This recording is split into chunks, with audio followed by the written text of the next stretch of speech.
Now, we're part 2. So, in part 1, midday, how are Mr. Richard Nyamakwe and Madam Joana Kofi Esha Baba say in the year 2002, and about how a quick credit back to Kopiemu or court or more back and forth, a Japadia home, Mr. Richard Nyamakwe properties or chill, we say, or acquire privately, that and then or dance some more train home man so Mr. Richard Nyamakwe send my make a ono musi but on a statement or cast on one or acquire dino, near challenges and possible so no one a bit dino. And your possible crowds sending my mention about one man and what have you.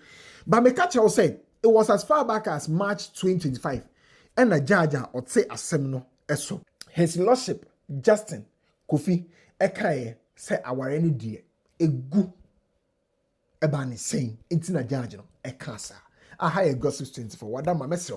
So be me a subscribe button so no I click a notification icon. So now make how say Las Palmas Food Center. It was one of the best of the best food centers Ghana has said. But some Las Palmas for said they are entering into the event world. It's a minimum event about organizing or birthday party or outdoory. Shout outs to Brown Wako weekend way or year wedding. Yankopon insha. I hope so we secure or marriage certificate me who so ne madam be try more miserable wedding more contact Las Palmas for what you say my open your love contact Las Palmas for no mumbra MBA your love there or wedding na I say Enfa Emma event be all you be ano trust Las Palmas for some big numbers and that's crazy. But you go straight to the conversation. Now you know I say judge Jina certain factors so and all they can in March 2025 say listen Mr. Richard Nyamakwe and Madam Joana Warrior no egu and that's because of the allegations that Madam Joana make your court. And I've told you say where there are objections I'll state the objections and where there isn't any objection I will let you know. It's Madam Joana allege say Mr. Richard Nyamakwe oni hajia foro eko bomb sese e wo trasako April 2021 no gitu mu say sabe da eka enye ye biom e no fa no adwin so oja ware kra oye na adwin so oja ware no na o ka che court say Mr. Richard Nyamakwe enye hajia foro no nkwa o uni duo dia ka obe yi from dia ma no judge ne kra pass e comment bi e wo court dem one I was captured in the your friends and transcript. Opa, with your okay, right I say. And aside that, no, right? Madam Joana, Eshan come on say, dear kai, Mr. Richard Nyamakwe etse ne fan who die so. Sabi or abuse no. Now abuse no, a physical one no, and obey to me the evidence about emotional one is evidence or. But physical one, the evidence or videos or one more. If you out to say na no pay, if you out to say the name Adamoja, if you videos down who was screen this no. I say Madam Joana, boa pictures, any videos that no. I say be or satire back and any dates back. Video be a date or ya won snap, ya won video near there the mebusian for a complaining the kakao. And in our video so what you say, Mr. Richard Nyamakwe bono. And yes, I they won't crown. Abonte so a thought out to me jibi. Oh, in so. Now, our witness statements are more filing. Madam Joana and Mami Bedi are dancing. Because once upon a time, in June 2014, Saturday, Madam Joana and Mr. Richard Nyamakwe, awo omobaba ni echi. No mbaba no ye penny, omo de chi no munya ntafo obaba ako ne bema baako. Na santafo ni mu na o se Madam Joana e maame e ba betena omo nchen e wo mu fi omo tim na omo tim e wo dansoma. Na oba ye no anadu ba ko da wonu musa no tie se Joana su kokko mo dem kokko minisa ne maba mini Joana efo mini maba minisa ne obo mu kokko na Madam Joana MP me mo Mr. Richard Nyamakwe ne pie opie no na o she boxer a o kita belt oni se e no se asebe na aba Mr. Richard Nyamakwe si wo asem bi asi asem bi amba e na Madam Joana ma me se na se we ti se Joana esu our demo on. Now, we a cross examination. Me pesa me de mano ebeka. Madam Joana mame extra. Joana suana also nyina no say Joana na akwakoka. Say Mr. Richard Nyamakwe at the time no wato Jaguar bi e de amano. The first Jaguar no wato de amano. No to Jaguar de man. No Joana na discover say Jaguar wo say e push gate say ma wo comment for it wo de damase. But enye me din and our registration no so car no papers no enye me din na wo so enti no ebe ya nkasesa Jaguar no eba me din mu Enna Mr. Richard Nyamakwe say wone why obeka say me sesa Jaguar nembra wudi mu ni ade a che na me de a che wudi ane so behwe mu na wetwika no mana na say o nka so ba me di mu ana de wa papa eno ne belt twe e ba mu no ono ode na ni hu bi saada no okai omo ntamfo ni wie no okosra omo ofi wono na ode na ni ehu saade no oni atwo enche court no na no kra anya the first time na no ye the second time. The first one no time omo bo odi kai no eno no sa no kra no no mo wo latabi okoshi. What I say? No mo latabi okoshi. They so moti Mr. Richard Nyamakwe ma me kra nchen. And Mr. Richard Nyamakwe edi kai ebo no sa first time no sa time no. Now Mr. Richard Nyamakwe lawyer objected to same way Madam Joana ma me eka. Say masa we are sure same way walking no kre no say no kre. Me na me no kote because omo work ame enkwala me no. No say until we are sure say we go board dan ni mu. And Mr. Richard Nyamakwe pie no say me ko board dan ni mu e ma ni PS that time no obo me ba no na me gina ho. No say we are sure say because of asemi abenti na wo say that can no say o debi me woni say no sha boxer kita belt. No see o the anti wo ka say ebia Mr. Richard Nyamakwe no obo Madam Joana no because of say woni say o sha boxer kita belt. No see o debi obo ne ma ade echi ye kra no na mark ababelda nanim.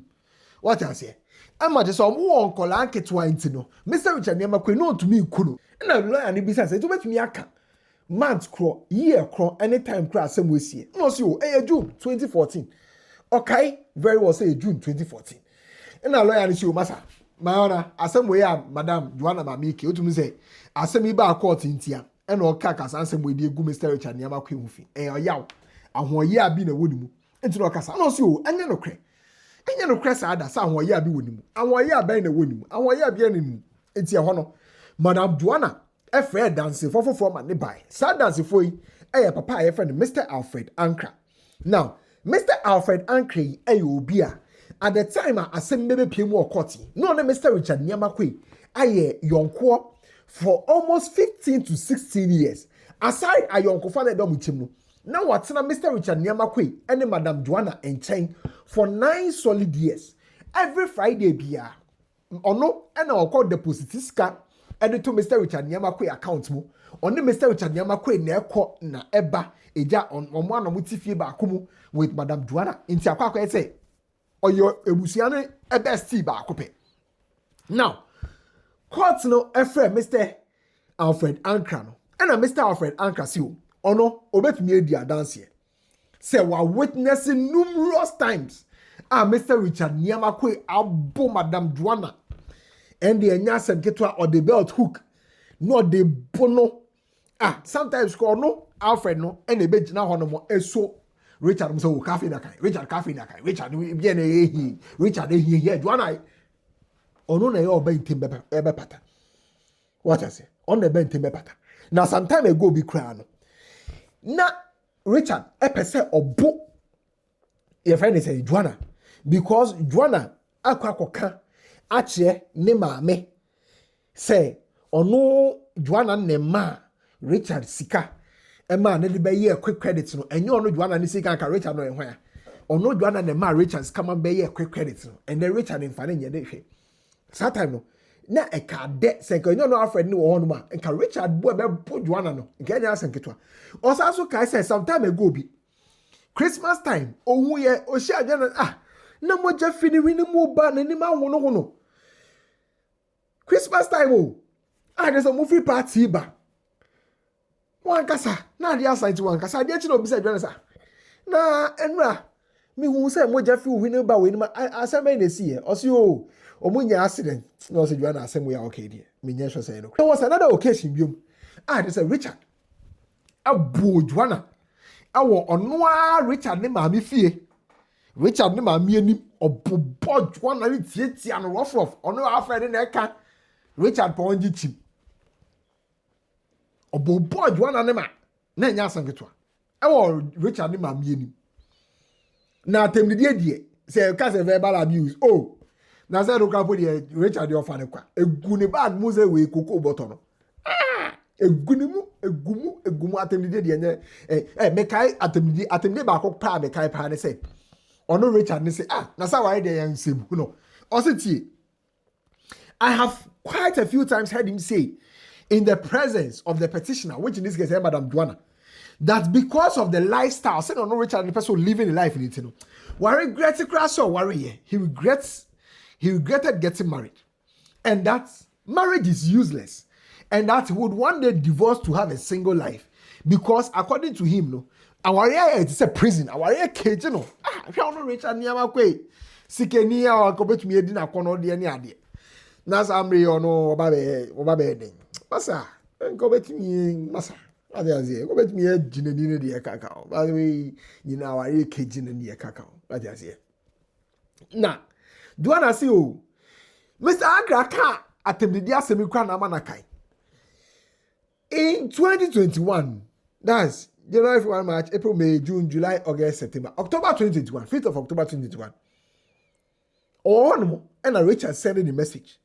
And the dean attempt the day. Richard the dean attempt the dean, the bush you have one and now for 4 attempts, so we are useless near dear, or not one and yes, a broke for, or not one and a sebe, or your gentleman, or your shower, you are actually be I don't know what to me actually, since I'm on, and then only one and to me actually. Since secondary school crano, or no Joana and we who so visual arts no cocoy at the dear poto. And I Richard did it, Okay, pa. Okay, it's our time. At the media, Richard. And they said, no, it's our time, we feeder. There is another WhatsApp message. Just say, Richard also they send no. Say, only you only say, hey, just say, and the Paget Jaya was Shannon number 1 was as so. Hey, or no Joana no. Hey, or no Joana no. Oma olibo no Joana ne sebe or ye gently.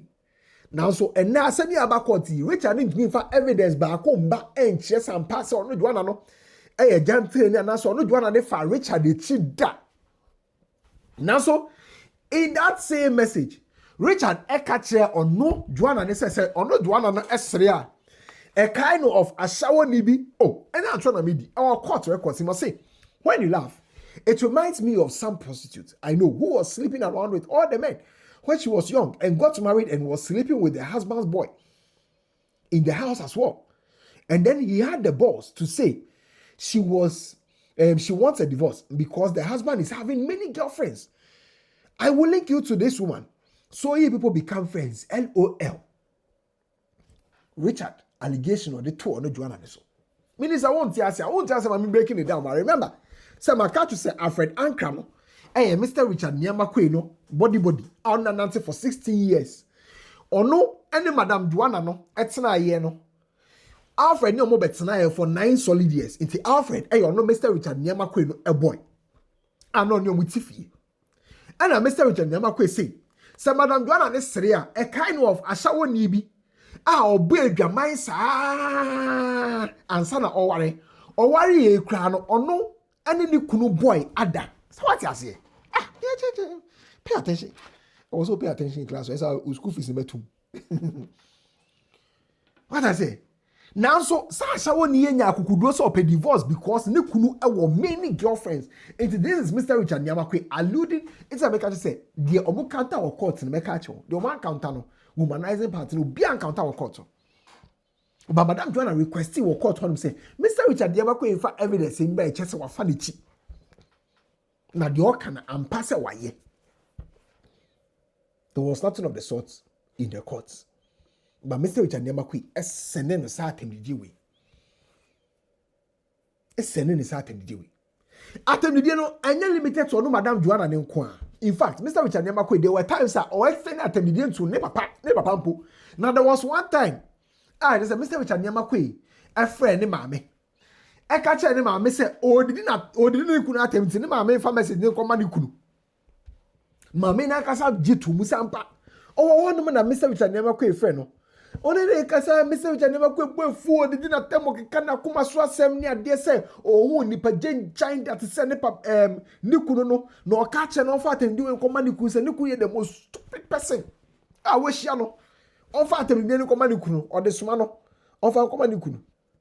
ni kunu awa mbobra no bra be na ni kunu boy ofa akoma ni kunu wan so atem ni na akoma ni kunu de but egu ni tirim enti atem ni de Mr. Richard Niamakwe eyade ni eyi atem ni eto nche a se ba ni se o mafia wa obetumi am mafia de mu oden because ono Madam Joana no Mr. Richard Niamakwe sister and a head of HR or quick credits. But Oba Court, no say, I'm for any HR manager, I'm for the human resource capital. Side panel, Mr. Richard Niamakwe, his sister. Now, Mr. Richard Niamakwe, Emra Kasakasa Iba ya no Madam Joana filing for divorce. Mr. Richard Niamakwe afa kwan bi so. E di apamo ono Joana no enua no mo ye eduma or quick credit so di fi quick credit eduma no. Ne sisters bienu e na ne bra baako. Mr. Richard Niamakwe apamo mo nyina. We yi o mo nyina di fi ho no mo. Enti ene o mo frɛ Mr. Richard Niamakwe sister no e ma ne bebe gina adaka mo. Ene o mo frɛ Mr. Madam Joana so enua no e ma ne be gina adaka no. Ene o mo toto ma no.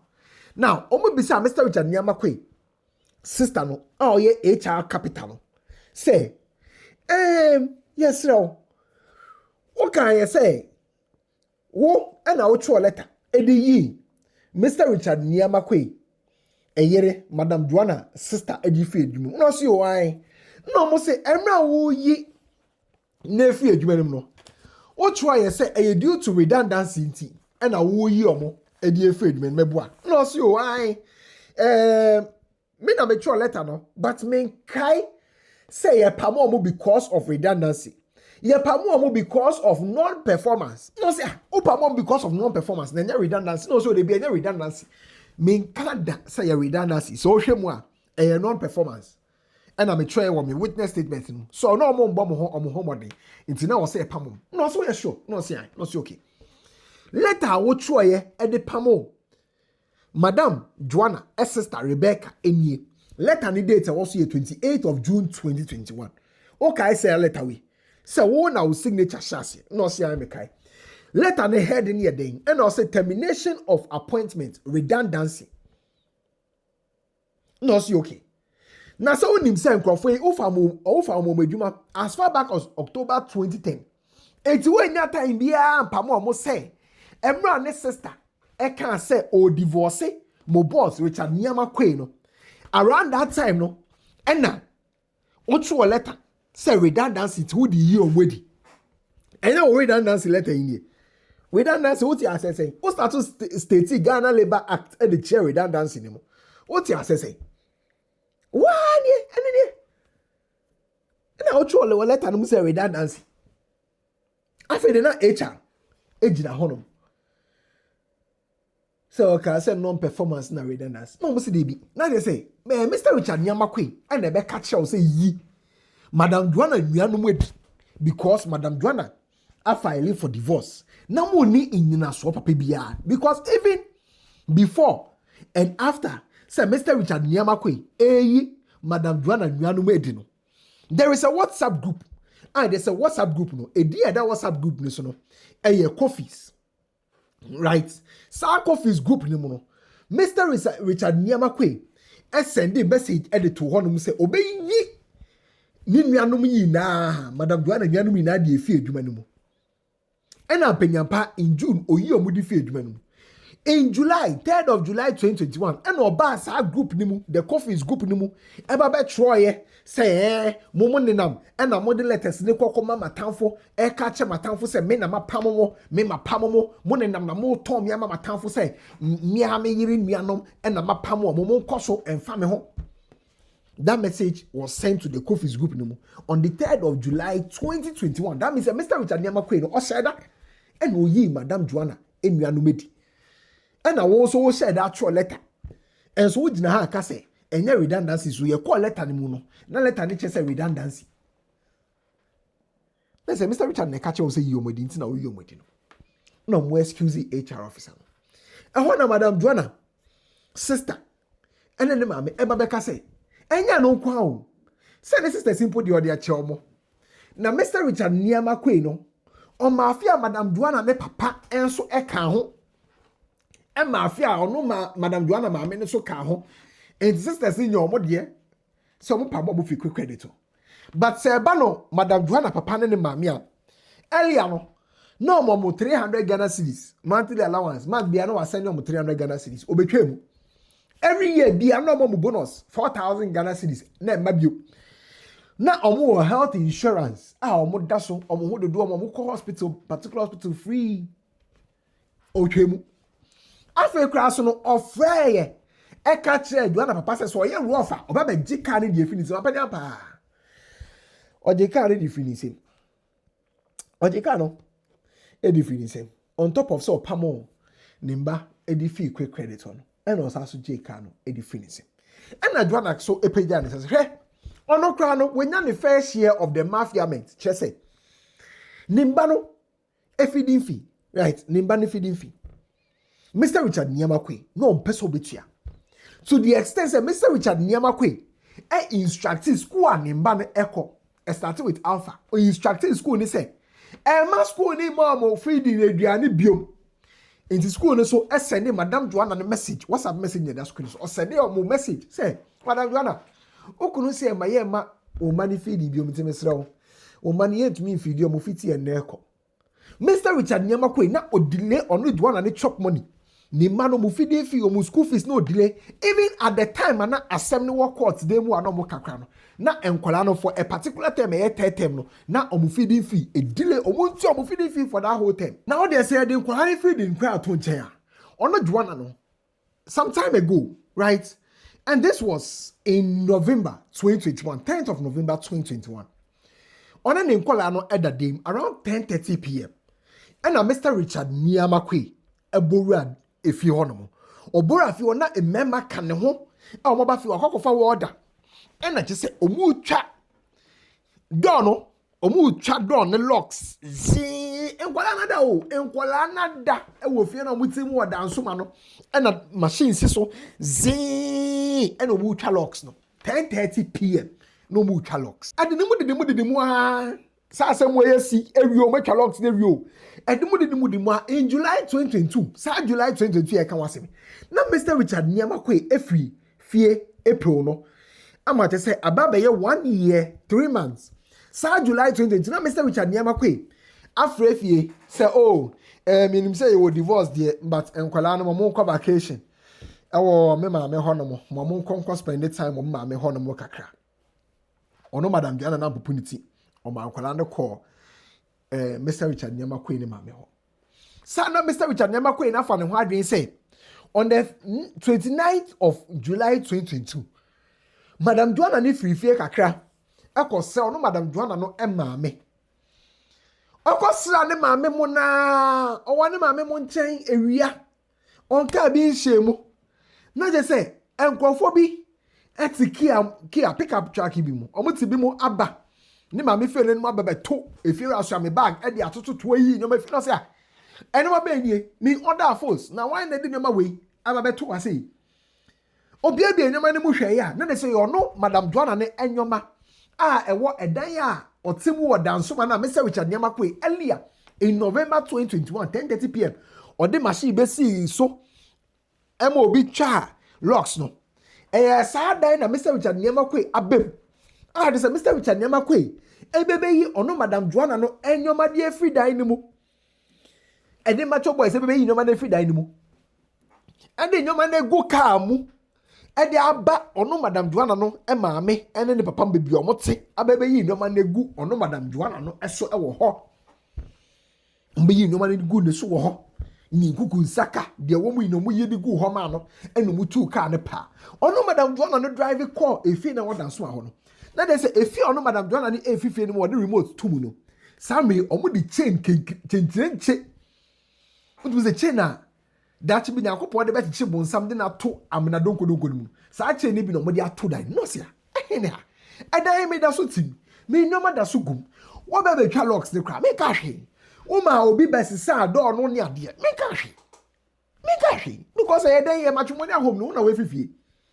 me ka hwe wo ma nkola iko na se wo ma nkola ne convocation because um de na opese oye enti sasem no Madam Joana e de asem ne ko Accra Circuit Court because that time na Accra High Court oka omo aware asem no na Accra High Court no will leave. It's not me call Accra High Court. Into or the same way call Accra Circuit Court. Here in a criminal case. Emma say a police for kwache Mr. Richard Nyamakwe ewo home. Omoche Mr. Richard Nyamakwe no. Na Mr. Richard Nyamakwe in some or day baba to court in him. And they say ampa so movie e court na Trasako.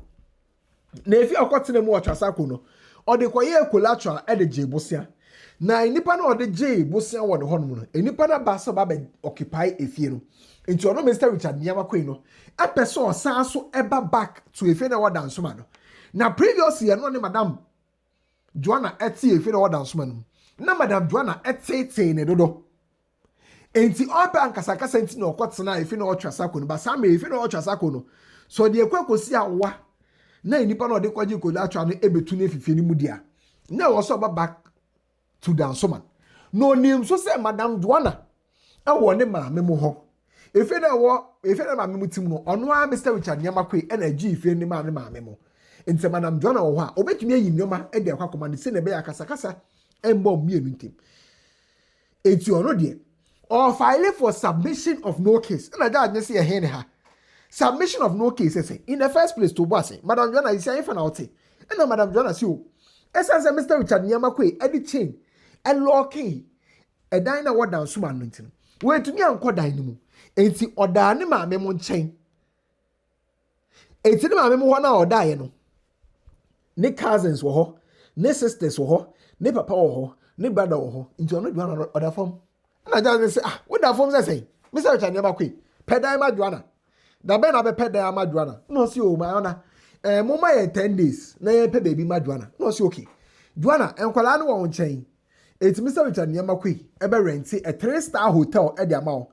Na one enkwala na kwakotem no apeda dia ma wo e ma wakwa akotenim e na Mr. Richard Nyamakwe agitum so within 10 days no e na Mr. Richard Nyamakwe e pedan e de ma Madam Joana o pedan de ma Madam Joana no e na Madam Joana assume Mr. Richard Nyamakwe for contempt because remember say the Accra High Court matrimonial case na e koso no ayo ma ware ho sem no e dan na wadan so na Mr. Richard Nyamakwe bebetu na efimu no eye dan a in contention and Mr. Richard Nyamakwe edify court no ababetu no Madam Joana ne edina free dan mit Madam Joana assume Mr. Richard Nyamakwe for contempt in the first place contempt case no court no ebua editia Madam Joana court ne say oni ene grounds bia na obetumi agina so achi Mr. Richard Nyamakwe for contempt enti court na anje contempt na to ena our criminal case Mr. Richard Nyamakwe file for submission of no case.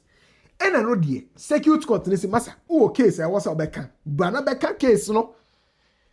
Because what you have to say, when I two Madam Joana didn't free if you know what done so man. I don't know what's our abusing, no. Sir, only baby or better, only baby or better, and the cacao. And your court in a show, a man would it 10 days, a baby man in Tanaya. And got something again, I can't say. And I don't cry, will pay the man a crown, or say you're unfinished. Court them one, I must send the 2,000 Ghana cedis the man. So if I'm going to kettle bear sheet in the cacao. In the assembly, I can submission of no case. Oh, case, I'll be answer. It's your honor. Mr. Richard Nyamakwe, a Ghanaian, a court, Tema High Court. Our Coco appealing submission of no case. No. And at Tema High Court, the ruling by a sampa. So Mr. Richard Nyamakwe, I filed for submission of no case. Odeka. There is no case for Mr. Richard Nyamakwe to answer our circuit court honor. Enti High Court me no ba ko tina contempt so na ba ko so etina submission of no case no edi ma Mr. Richard Nyamakwe e ma chese criminal case circuit court no hu ni say Mr. Richard Nyamakwe etia Madam Joana fa hodie so no e be a foolish case so all eyes were on the divorce. Now in the matter of the divorce no one person who stated say another grounds and he said Mr. Richard Nyamakwe adultery of anekwa. And a judge nesi omo kasa no nti. Nti judge no kasa omo kasa no nti no. And then the omo shase from pen driver Madam Joana submit Madam Joana submit pen drive no pictures any videos and na e so. Na pen drives ni mu no. And Madam Joana chem say he welebu oba bia or no Madam Joana ne enim no. And the choir Mr. Richard Nyamakwe no efa so ene ni hia baby a omo hia wo ene de kaka ho de de kai madam be your friend Veronica.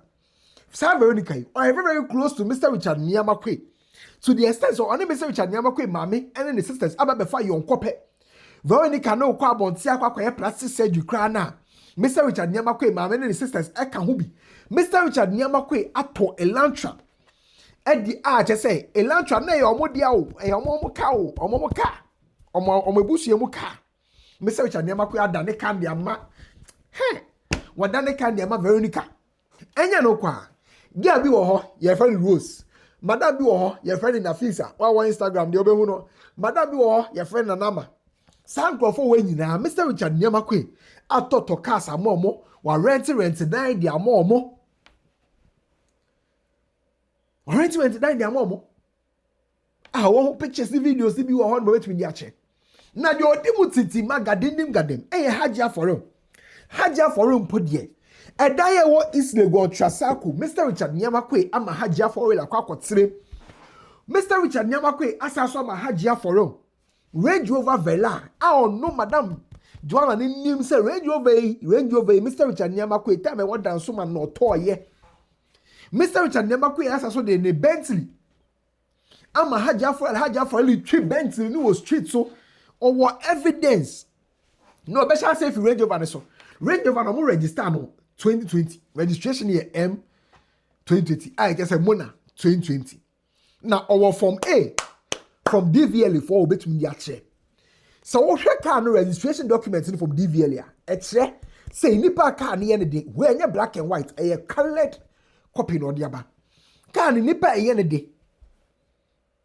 Why my lord. I'm sure you know Mr. Richard picture na was Richard picture one was we see your original documents from from DVLA. Original documents. But Mr. Richard Nii Armah Kwe lawyers object here, say my lord Debbie. Yes, sir. Can you nim hoshi? In fact, yes, your documents for Hasi. But here then they are black and white. And you colored. Black and white. I just a Canadian. And you Mr. Richard Nii Armah Kwe dear. No, monsieur. You get a DVLA form A. Who get a photocopy black and white? Say, my lord, we don't want to say the judgment. Me say, wait. Our court records in exhibit will be attended in our court records in obey me ako no akwa check say me try try a contempt of court it me try draw e mo bia be me contempt in fan kwye hwe obey me akwa check Mr. Richard Nii Armah Kwe omo evidence omo present here say Range Rover no enye na dia no na black and white and Madam Joana so present say from A from DVL. Mr. Richard Nii Armah Kwe edin ne nyoma wo so e say Range Rover now ma register no M2020 na hajia for letri hajia for letwa pictures e dey to social media so no say the Range Rover Mr. Richard Nii Armah Kwe dia enti e ho no e na ombebe kanta e say omo ne say ankra e na forge sa document we di ma Madam Joana mani bedi isa dance we court ankra na shechi ankra na Madam Joana si o ankra be na shechi evidence wo ho enti e court records mu no almost 80 GH hyper accounts. Now remember say me catch you say earlier na Mr. Richard Nii Armah Kwe our account bi our Instagram say do Kwe 99 omo mention say account so e mention hajia for account others so go through say account na ohu GH hyper post to make here so our hajia for fie na wo hwemu a wotumi hu sampa Bentley isi ho Bentley Range Rover eso si ho no mo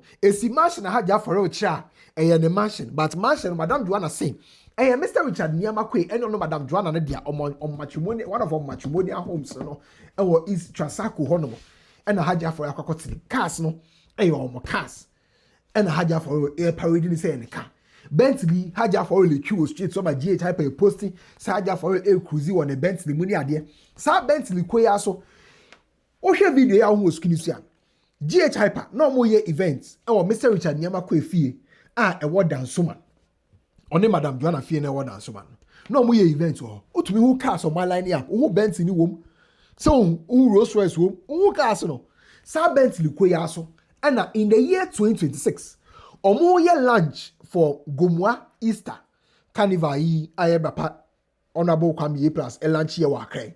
Mr. Richard Nyamakwe Eban, no register sa same Bentley no deba. Why is that same Bentley no? Is the Madam Joana and the videos where na ebe die court no. But go more than the end of the ababeka. What I say, go more than the end of the ababeka. But the videos where na go penda so check court no. Now, our court record no. Omo bisa Mr. Richard Nyamakwe. Say na adenti and na ofa oyirichi any ade. Mr. Richard Nyamakwe can say Madam Joana deprive no of sex. Our court records no. Onene nda. And I bisa Madam Joana. So Madam Joana so say no kre. Ampa one Mr. Richard Nyamakwe nda. Onene nda because osuro say ochine bi. Ebia na Mr. Richard Nyamakwe. Selekwe isi oni omode de dey. Ebia na obi akwa akofa yare bi. Na yare na ba besan ono Joana no. Ede na obetumi ayade afa ho. Enti prevention is better than cure. On Mr. Richard Nyamakwe nda. No onim very well say. Mr. Richard Nyamakwe no. Sabi, where Madam Joana no statement of my court di mo and nobody objected to it. Madam Joana ka say oni be face Mr. Richard Nyamakwe no kan.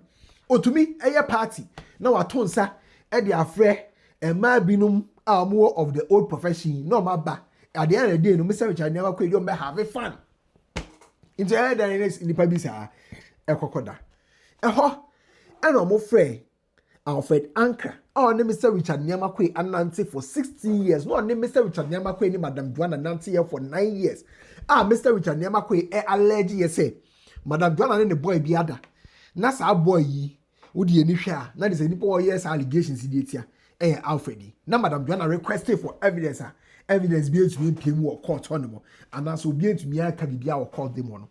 Alfred by be dear dancing. Now Alfred be dear dancing no say I'm cross-examine Alfred on the 28th and 29th of February 2024, if I'm not mistaken. Alfred back called them on Osishe. On one Mr. Richard Nyamakwe Anante for 15 to 16 years. On your Martina for 9 years in a medical account. Obey to me abo and my back 16. And yes, say OBC on obey to me abo and my back 16 D. Say yambo D yambo body obey to me abo my back 16 D. Mr. Richard Nyamakwe ayom hweduma aside me yere no obetumi abodi na obetumi abo nipa mienu so din nana ene abanti be mo fe ni k omo na omo link guest for Mr. Richard Nyamakwe obetumi akyeremu say Joana ba no mba efie wo isilego ho ina ya de ba ko Mr. Richard Nyamakwe no isilego ho no ye the parties ewo na Joana ba ho bia na o complaini.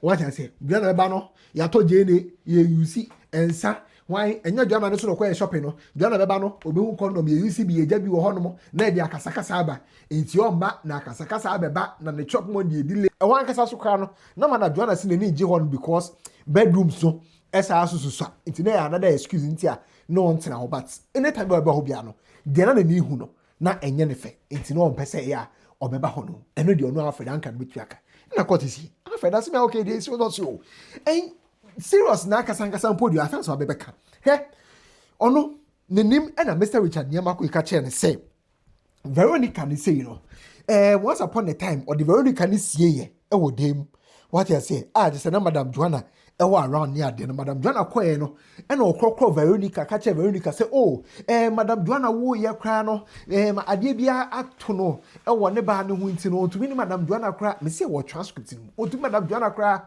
na biom nti no Madam Joana wo ye kro ne ndada nti ba Veronica so e no dey keep Veronica around now oba be chia court no kwa Mr. Richard Nyamakwe fa so edinya haje e wo court transcript no mo Mr. Alfred Anka allege our court de mu hono mo say this will be a raise any objection me say our transcript no right or allege our court de mu say no Mr. Richard Nyamakwe enam Mr. Richard Nyamakwe ka che say oh ospoti haja for real ne for real kids shop ni mo what I say or checking 1 or 2 rooms in the gym when haja for you obenyano na k kra na air line dia man k na air line no e dia ma no no se sa no si obenya no na sa haja for there or discover tata na sa de obenya no na we see haja for all there's haja for abefie no ba fie kra no bibia sa ankoso but ebri na action nyina e kire na Mr. Anka account so ne haja for ku ebri a brain action in now. Of course, I said all these allegations were things that Mr. Ankra Kanye. Mr. in America, a court document. Mr. Ankra Kanye. What I say, and may do so obey my testimony. No, Mr. Ankra Kanye say, Mr. Richard Nii Armah Queen, catch no. And I say, one more crown, which I didn't pass it, and I make us a comment to me. This will call echo pet transcripts and I'll him. Now, would you judge in the kind? But then, a do cross examination, so and there's something interesting happen here, right? Mr. Richard Nii Armah Queen, lawyer, and a cross examine. A year, your friend is saying, Mr. Alfred Ankra. Just only Mr. Richard Nii Armah Queen and Nancy for 15 to 16 years. No, or no, any Madam Joana Tanaye for 9 years. No, making all these allegations as to how Mr. Richard Nii Armah Queen a bag is a ma we she or more had you for bed the country money a day now. And a lawyer Nibisan say, ye de kind witness statement, you know, my detailed accounts, a bob bombarding, a refer to properties in a say, Mr. Richard Nii Armah Queen, no, you're involved in sebi behind the year. No, correct. Also, you are no crack. What I say, no, only documents, only videos, only pictures, over to media channel. And maybe one of them celebrities home. A man of celebrities home. And a lawyer and say, Massa, not for once. And a time on Mr. Richard Nii Armah Queen, and I'm no, who yes, sir, on you will be aired. Now, so what show witness statement? Mr. Who will Nimokra? Now, Mr. No, see, oh, most of the celebrities no come once them the crown. No, Mr. Richard Nii Armah Queen or no Alfred Ankra ne come or court today. Must say, Mr. Richard Nii Armah Queen, any of you baby or no name. I say, no cano. I just okay. Oh, court today mo honomo. It's a 100 year. Now there's a court now conclude. Oh, Mr. Alfred Ankra, the witness testimony, any cross examination no eso. Now remember, Semekacho say one of the cases I just say in most divorce cases are happening in court. So I'm refer to a beauty any Mr. William Kwedo Kate issue, no, right? Say mostly in divorce cases, no, certain things have to be established. So why in the desert and why in the free fee? Idea is subayinti and at the other party aging so idea seeking for divorce. Again, and at the other party aging so idea seeking for compensation. Again, and at the other party aging so into or case and colano yenfa emmano. And in all this, no, these have been the arguments between Mr. Richard Nii Armah Queen and our face of Madam Joana Kofi. Remember, say Madam Joana, and the assembly court so we could seek divorce. And there's a chemu court they more say Mr. Richard Nii Armah Queen earlier of high. Senko bema ne dan no money 2 million Ghana cedis no ma settle asem no di no bia kwaniwe and also they be worth more than that and no about court dem ho ababe chechemu kwan of us bo Mr. Richard Nii Armah Queen from 2002 ama quick credit baba quick credit a quick angels na de ababe count na wa chemu aware no koye no de Mr. Richard Nii Armah Queen edna fam suban mu eburo mu ene in the chia Mr. Richard Nii Armah Queen or allege say of fire.